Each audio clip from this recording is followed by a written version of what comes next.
Order! Order! You are an incorrigible delinquent at times. Behave yourself, man!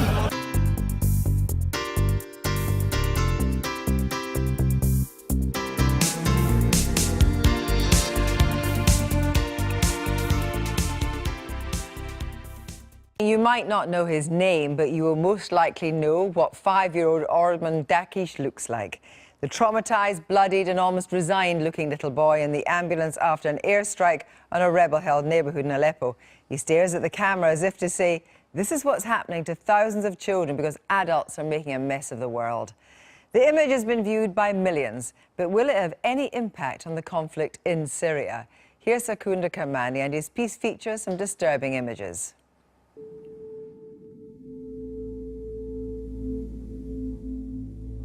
On average, one Syrian child has died every 2 hours for the past 5 years. Most will never make the front pages of newspapers. But even amongst the international weariness that is greeting the Syrian conflict, these images from Aleppo still have the capacity to shock. 5-year-old Omran is filmed by activists as he's rescued from the rubble after an airstrike on a rebel-held part of the city. He's placed alone in the back of an ambulance. Despite the devastation he's witnessed, he doesn't shout or scream, but silently wipes his eyes. It's an awful image, and it's gone around the world, but it's far from unusual. This Omran is very lucky because the camera took a picture of him, but most of the kids, they were killed without any trace. They just passed away and no one knows them. Every day when we go to the locations, when we go to the bombing, most of the victims are kids, are babies, because they stay home. The sign this boy is holding up alongside a picture of a Pokemon reads "Save Me." Activists have been so desperate to draw the world's attention to the plight of children in Syria, they've even tried to capitalize on the popularity of the game Pokemon Go.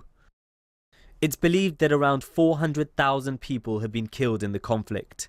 Some reports estimate that includes 20,000 children. The vast majority have been killed by the Assad regime through its use of airstrikes. Say Omran, he's 5, the boy in the picture. He's grown up his entire life in Aleppo. There's been fighting there for 6 years. The sound of bombs, gunfire, airstrikes, that's been a constant part of his background. So, and the trauma that we see in his face, it's come from his recent experience in the last half an hour, but behind that, there's 6 years of not feeling safe as a child. Aleppo, where Omran was filmed, is at the centre of the conflict in Syria at the moment. But neither the regime nor the rebels have been able to take full control. In Geneva, the UN Special Envoy on Syria cut short a meeting in frustration at the failure to allow aid into besieged areas. Due to the lack of a pause, no humanitarian aid is reaching anywhere Syria at the moment. The Russians have said they'll allow a 48-hour truce next week, but who would count against more terrible images appearing on our screens? The picture is being compared to that of Aylan Kurdi, drowned in the Mediterranean fleeing Syria. But how much of a turning point in the refugee crisis was that in the end? Here's one of the images being shared online of the two of them together. Sakunda Kermani, and Omran is out of hospital now, we're glad to say. Well, we're joined by Mohammed Muhaizen, who is Associated Press Chief Photographer for the Middle East, and by Sanj Srikantham, the Director of the Humanitarian Policy for the International Rescue Committee. But first, our Chief International Correspondent, Lise Doucet. Lise, this comes at a critical moment for Syria. What do you think? There's only months left before Secretary of State John Kerry has to say, I did my best, but I didn't succeed. And he is giving it another push. It has been months now that he has been talking, often alone, with Russia's Sergei Lavrov to try to get some kind of a cessation of hostilities, a truce, as they call it, in order to allow them to return to talks. The road to any kind of peace, if it is possible at all, in Syria, goes through Moscow and Washington. And will this image, in its own way, put pressure on Putin and Obama? Everyone is mentioning it. John Kirby at the State Department mentioned it. Staffan de Mistura mentioned it. Everyone is talking about it. But what Syria needs now is action. And there is such a Gordian knot now because there is not a conflict in the world now. Staffan de Mistura talks about it as the worst, most tangled conflict he has ever intervened in, and he's intervened in a lot. You've got Russia, you've got the United States, you've got Iran, you've got all of the Gulf states, you've got the Syrians, you've got, and on top of it, the so-called Islamic State and groups linked to Al-Qaeda. So if it's almost intractable, and Obama's got 4 months. John Kerry still says he thinks there is a way out. He's known to be an optimist. The Russians want to find a way out. To use the phrase, they don't want this to become another Afghanistan. But Aleppo is the prize in a very big contest for a struggle for control in the Middle East. For Syria, it's a devastating war. It's a proxy war. It's a sectarian war. It's a new Cold War. And you've got to stop all of them if you're going to stop it. Elise, thank you very much. Well, Mohammed, if I can come to you in Jerusalem just now. First of all, as a photographer, tell me what your reaction was to that image, because presumably through your lens, you see images like that practically every day in Syria. It's a very sad, it's a haunting image. It's a single image that tells the story of a 5-year-old in going conflict, and that's the power of photography, or the power of this image, that this image is trending right now, is reaching the heart of the public, and that's the biggest recognition for a picture, when it reaches the public and people start to feel connected. So if I'm a father and I have a child, I would look at my child and say, I'm lucky that we have a roof. But I wonder, as a photographer, though, when you both see, when you take and see, as it was in our reporter's package there, images of many dead children in Syria, why is this image of a survivor, in a way, been the one that has arrested people's attention? This image shows a hopeless child left alone in the back of ambulance. In a way, it talks about the whole story, how the situation is hopeless. That the child was left alone waiting for help. So, and it's a child, and children are the real victim of this conflict. It's not just a picture. I think it's the whole story by itself. Well, I'm going to put that to you, first of all now, Sanj, that is the whole story, because these children have no futures if it's not resolved.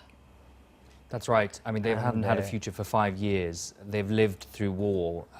Over 1 million were born and have lived and only known conflict. So what was sad about that photo and the video was that that child is beyond terror. He's in a place that no child should be. And he's been schooled in trying to avoid airstrikes and doing all those kind of things.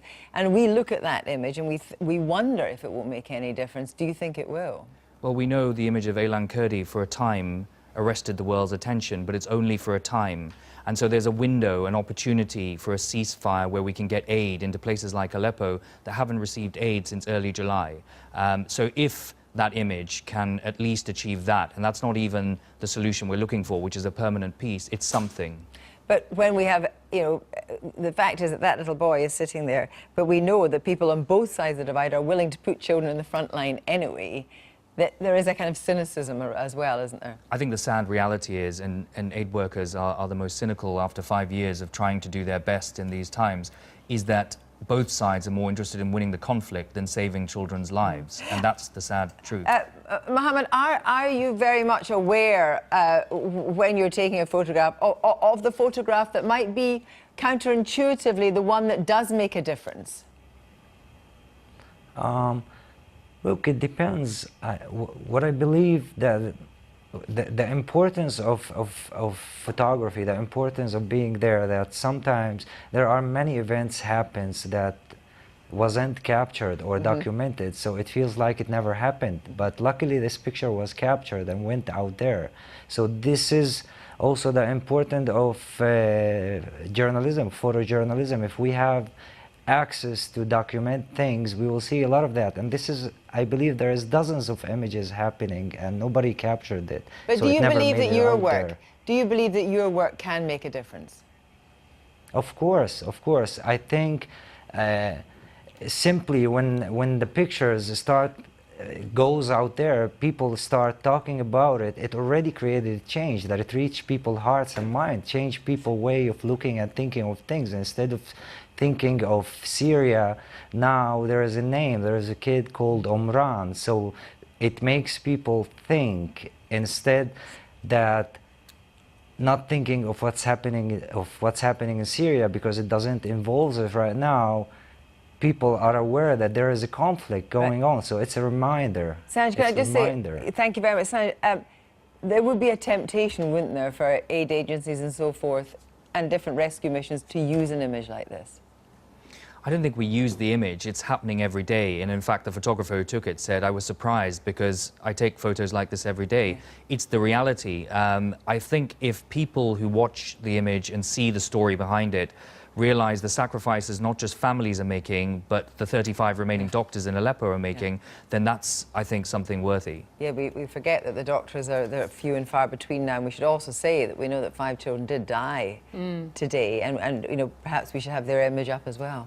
Well, images like this, they strike a chord with the public, and so it gives ammunition to the would-be peacemakers. But whether it's enough for the real ammunition on the ground, which grows more violent by the day, is the question now. Thank you all very much indeed. I've been getting away with it all.